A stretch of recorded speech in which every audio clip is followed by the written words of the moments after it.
So, as I say, I'm delighted to welcome you all to our summer conference.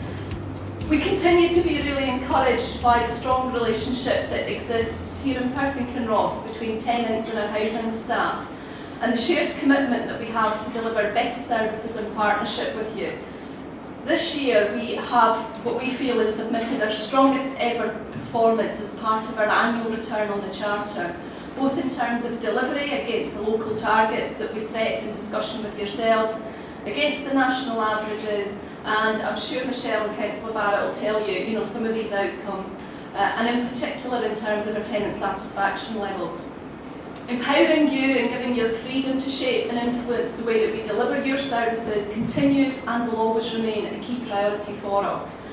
You'll have the opportunity later in one of the workshop sessions to provide feedback on some of our current targets and timescales as we move through the normal process of considering our rent increases for next year, so our rent options for next year in 2018-19. The next 2 years are going to be particularly challenging for many of our tenants and residents within Perth and Kinross, as we're now under full universal credit, full service universal credit. And with this in mind, it's really important that we continue to ensure that we've got the right services available for you, for our tenants, throughout all areas of Perth and Kinross to support tenancy sustainment. So to be supporting our tenants to maximise their incomes. And your views and opinions on what we need out in the localities and in your areas and within your communities is really, really important. The conference tonight is only one way. We've got a small number of tenants here. As you know, we've got 7,500 tenants overall. This is just one way of a range of different opportunities in which tenants can work with us to improve services, and it's really important that it's designed, this event and our conference events are designed to encourage greater attendance and opportunity and participation. So again, one of our workshops tonight is really key. We want your views on how you can redesign your own conference experience going forward. Is this format that we've been undertaking for a number of years now really fit for purpose, and do you think we could do it better or differently? So I hope you enjoy your evening, and we look forward to hearing the outcomes of your discussions. I think it's important to see there's a lot of slides, a range of stalls here providing information about housing, neighbourhood and community services, repairs, and importantly, how to report a repair online, as well as ways to get involved in your community. So yeah, how to report a repair online is over here, so please go and find out about that, because we're trying to sort of increase our targets in terms of how many tenants use that service. I'd like to also draw your attention to the tenant resident participation stall over here, where you can nominate your neighbourhood and young community champion. So we did this the other year. If you know of anybody who helps make our neighbourhood special places to live, or indeed a young person who makes a real difference to your community, please let us know about it. Now, apologies in terms of the screens. The main screen beside the panel here unfortunately isn't working, but we've got the two screens here. I'm not sure if you can really see that, but I'm going to give a quick run through the agenda for tonight. We're going to have a quick short video which shows how we've performed, so we can tick that off against some of the stats and some of the outcomes that Councillor Barrett's just run through. So that's how we've performed over the last year against the priorities that you told us at this conference last year. Okay, so it's what you said to us and how we performed against it. Michelle is then going to give you some detailed feedback. Councillor Barrett told us about the really good tenant satisfaction survey that we sent out with our spring edition. Michelle's going to give you some information in terms of how we performed. We're then going to have a quick coffee break, so you can grab a cup of tea or a coffee and have a look at the stalls, and then we're going to break into discussion groups. That format's worked well, and that's going to include designing your new conference experience, getting your thoughts on our service delivery, and looking at the challenges that are faced by yourselves and our wider tenant group who live in our rural areas. And we look forward to hearing what you've got to say. As Councillor Barrett says, it's the quality of engagement and the quality of information that you give us, and we really do value you coming along this evening and any input that you will have. If you wait until the end, we've got the usual prize draw for a £50 High Street shopping voucher, so please don't run off to the football too quickly, and keep a hold of the ticket that you received when you arrived. Okay, now I'm just going to run through, I've got a couple of slides. We're just going to click onto a video, but first of all, just in terms of what did you say were your priorities at the conference last year and through the feedback that you gave us last year? You said increasing the number of council houses available for rent was a priority for you, improving the quality of repair and getting our repairs right first time, soundproofing, I think that was something that you were all very keen on last year that we looked at, maintaining and improving your home, for example, energy efficiency and door entries. And again, we've got some information up at the back stalls in relation to both of these areas. Environmental improvements, for example, open spaces and estate-based initiatives. Hopefully a lot of you are seeing some of that really good work and the difference that that's making to the appearance of your local areas that we've been undertaking. And supporting guidance to help tenants becoming digitally aware. Kev is here somewhere, and that's some of the work that Kev's been supporting many of our tenants with. External fabric repairs and improvements, for example, roofing. Continuing with the really popular estate-based initiatives programme, so we put more investment in there. And continuing to support our tenants to maximise their income, mitigate against the impacts of universal credit and reduce rent arrears. Okay, now you all have received the rent setting survey that we sent out with your On the House magazine in April and May.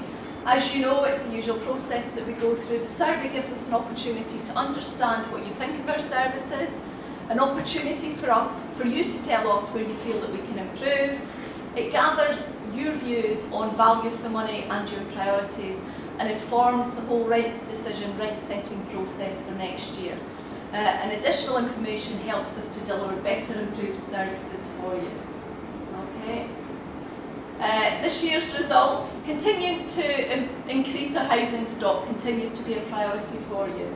Okay, as you can see, maintaining and improving your home is equally, that's also a priority that you're very keen on.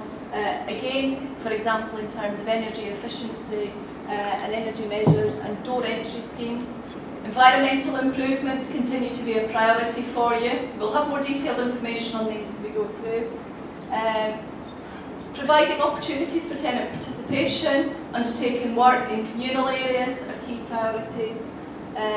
Continuing to improve the way we deliver our repairs service, that is one of the big priorities and it has been for years. It's one thing, I think one area of service delivery that touches all of our tenants. We've always got a big focus from tenants in terms of the repairs service, and you'll have an opportunity to talk to us more about that this evening. Improving the way we deal with complaints about your neighbourhood, that's one area that was quite a key priority for you. And also in terms of the time that we take to turn over void and empty properties. Okay, and finally, one of the key priorities for you was supporting tenants within the locality to meet their rent obligations and reduce rent arrears. Okay, so these are our top results. Of these, we took the top 5 priorities, okay? And rather than doing the normal quizdom that we do this year, you've all got a voting sheet. I think that was all on your seats. Okay, can you see this with the bricks on it? So we're having more of a sort of a ballot approach to this. What we want you to do is give some consideration in terms of the drill down of those top priorities. What in each of the little bullet points against each of those priorities are of most importance to you. Okay? What we ask you to do is if you could put a tick in one of the boxes against the first 3 and 2 votes or more. One on the first 4. And 2 on the last one. Michelle's keeping me right here. Once you've completed that, we've got a little house over there on the tenant participation stall. Please complete it. Your views really matter to us, and we'd like you then to, once you've made your decision, slot it into the house there. Okay. Very quickly, just to confirm or to remind you of the budget setting, consultation and engagement process that we follow. All of these bubbles will be familiar to you. We send out the questionnaire in April with On the House. We then get the feedback of the results, we gather that, and then we have the conference event with you. We get more feedback from you, and during the summer we will get more information and more feedback. And then from September onwards, we consider that information. What is it that your priorities for next year, and how is that translated into what the rent might be for next year? Okay? And then we come back and meet with you. We send out a further survey around about October time to December, giving you a range of options for your rent priorities. You'll remember that we gave you 3 options for rents last year, and that was the first year that we'd actually sent out options. We're doing the same again this year, and that's a new circle that we've got on the bubbles here, and that will go out round about November to December time. And then after that we come back and say, right, recommendation to committee is, our tenants have said this is the rent level, the rent increase level that our tenants feel is reasonable going forward for next year. And we take that, we have discussions with our housing convener, and we take that along to our housing committee for sign off. Okay. If you've got any questions about that process, I'm happy to discuss it with any of you at the break time. I'm now going to hand over to Michelle. What you may be aware is that during 2017 we looked at the method by which we were capturing our tenant satisfaction survey results, and actually more importantly the level of detail that was being provided to us to allow us to understand why tenants were responding the way they were in terms of how satisfied they were. In addition, we looked at the approach that was being taken by other local authorities, and we opted to review the way we undertook our tenant satisfaction survey. Based on the Ipsos Mori guidance, and I won't bore you with all the details around that, which was actually developed for the Scottish Housing Regulator, we introduced a new sampling approach with face-to-face contact wherever possible, and more importantly, we ensured that this was undertaken independently. So during the course of the 26th of March to the 4th of May, 1,032 interviews took place throughout Perth and Kinross. The sampling survey undertaken by the independent consultant ensured that they had a fair representation from across all areas. So basically the surveys that they undertook in the face-to-face interviews reflected the percentage of tenants that were in each of the localities. So 20% of our tenants live, for example, in the north locality, 20% of those surveys came from that area. As well as core tenant satisfaction data that we need for our annual submission on our charter, we also use the survey as an opportunity to learn more about how our tenants prefer, for example, to access our services and their appetite to be involved in events such like this and interested parties. We also sought feedback on awareness levels around things like our tenant and resident participation strategy and our online repairs reporting and our repairs videos. Importantly though, the new methodology allowed a more detailed conversation to take place to support us to understand why, where in areas tenants weren't as satisfied, why they were responding that way. And I'm delighted to take you through the next few screens to show you the actual satisfaction level results. For each indicator, we'll show you what the percentage return was when we undertook our 2016 survey, and then we'll show you what the national average is, and we'll show you the return that we've put in for this year for the charter. Okay, so the first indicator we asked tenants was, taking everything into account, how satisfied are you with the overall services provided by PKC? It's important for me to say to you, the wording of these questions is defined by the housing regulator. We have no choice over the wording and the options for the responses in terms of very satisfied, fairly satisfied. And it's always the case that this is the question we have to ask first. They're very specific. So in terms of the 2016, we had a percentage return of 85.17%, if my eyesight's good. That was against a national average of 89.7% for all social housing providers. This year our satisfaction results are 94.7%. So of the 1,032 tenants who were surveyed, 94.7% of them were very or fairly satisfied with the services provided. This is a 9.6% increase above the national average, and I think you can see from the work outlined in the video that Claire showed you, how we are working towards achieving these improvements.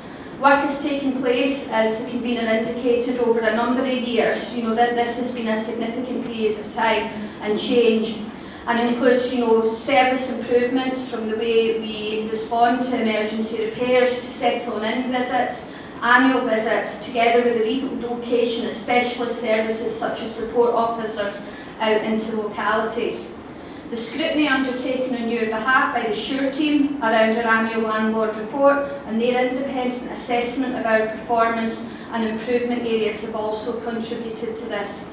Continuing to listen to what our tenants tell us is important when it comes to not only how we calculate your rent through the rent restructure project, but more importantly your priorities when it comes to spending your rent money.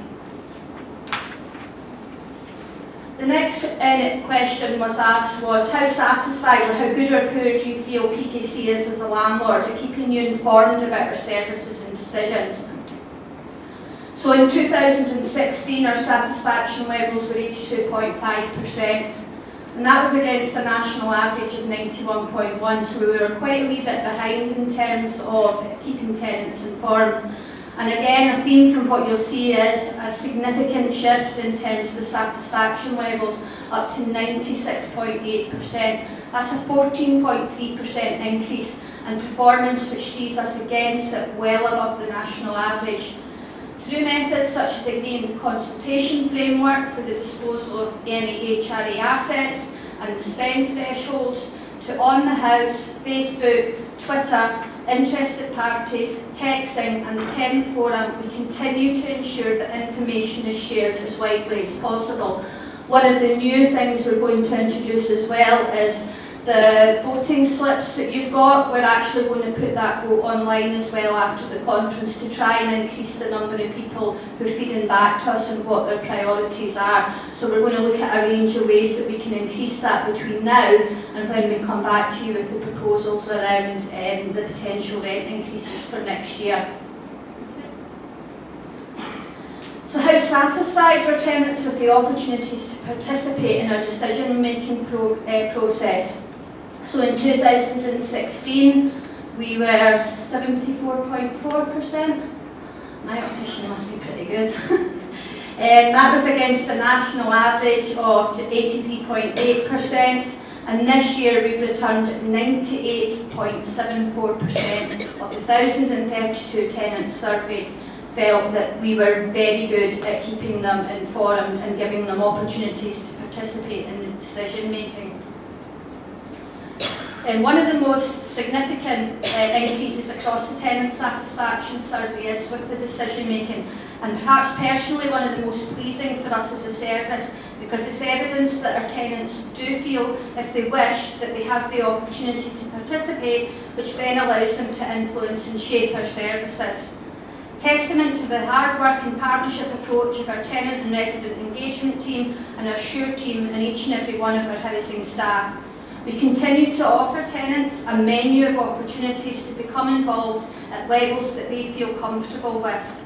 And during the course of 2019, we'll continue to look to increase the numbers of tenants participating, and I'm particularly looking forward to hearing your views on how we can design a new tenant conference experience that will support that.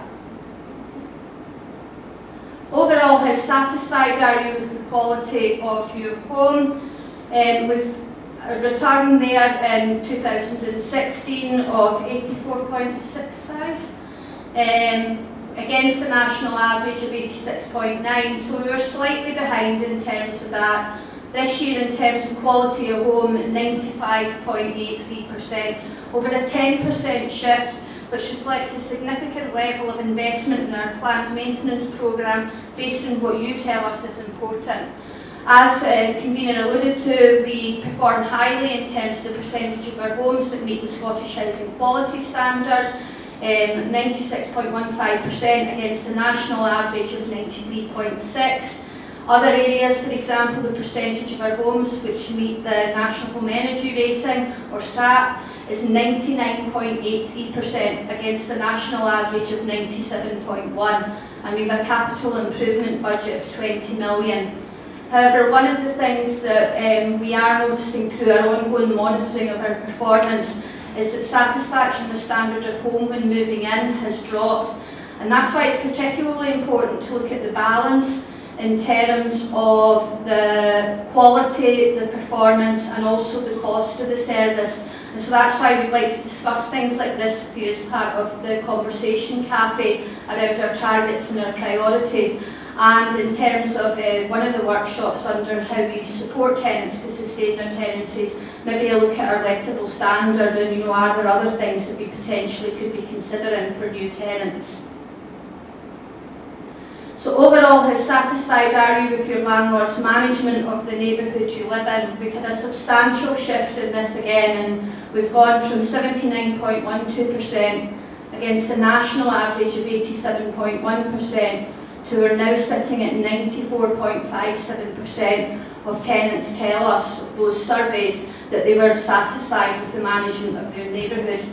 So that's a 15.45% increase. And that's all about things like working in partnership with tenants to agree target timescales for resolution of complaints, the estate-based initiatives projects which continue to deliver a range of small and large projects throughout Perth and Kinross with big impact, but importantly driven by tenants telling us what is important to them and what will make a difference for their community.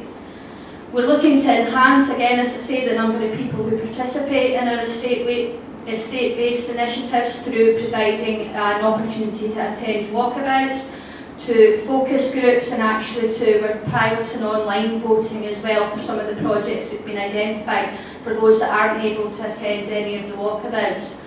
We've got a strong partnership approach with our Safer Communities team tackling antisocial behaviour when it arises. We're enhancing our caretaking service and the rollout to support environmental improvements throughout Perth and Kinross later this year. We're continuing to undertake environmental improvements, so it was no surprise when that came in as one of your top 5 priorities, but that's based on the information we get from you tonight around what are the areas within that that are the most important to you. The other final indicator was in terms of good value for money. So what percentage of our tenants felt that their property represented good value for money? So in 2016, we were sitting at 84.89% of those tenants surveyed were satisfied. That was against a national average of 81.9%, so we were above the national average. This year, that's increased to 88.18%, nearly a 7% increase. In Perth and Kinross, we continue to remain around the 8th or 9th lowest rent in Scotland and the most affordable housing option in Perth and Kinross. We can continue to monitor the impact of any potential future rent increases from the new affordability model that we introduced last year, which allows us to see how affordable our rents are based on local incomes in Perth and Kinross.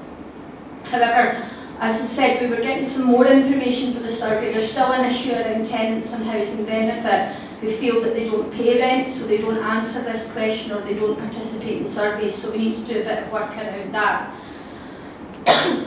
I mean, this is a key area when it comes to discussions in your conversation cafe workshops around your priorities and your targets and your timescales. And we need to ensure we get the balance right between performance, quality and cost across the entire housing service. So just to sum up before we break or I introduce you to your workshop sessions, in addition to looking at the many positives that were within the tenant satisfaction report, not only in terms of the percentages but the comments, it's vitally important we also look at the negative comments as well to allow us to continue to drive forward improvements. However, in September 2018, the Scottish Housing Regulator will release information around the social rented sector's performance nationally. Having looked at submissions for 2016-17, we firmly believe that these results for Perth and Kinross will see us as the sector-leading local authority in Scotland. This success is down to the strong partnership approach with you, our tenants, and the commitment of our staff, together with the shared objective of wanting to improve services for the benefit of all. As sector-leading as the results are, I'm sure I speak for absolutely everyone in this room that there is still room for a continued improvement wherever possible. The journey of improvement for 2018-19 and beyond starts here with the hard work that you're going to undertake in the second half of this session. Now we're going to break for tea and coffee.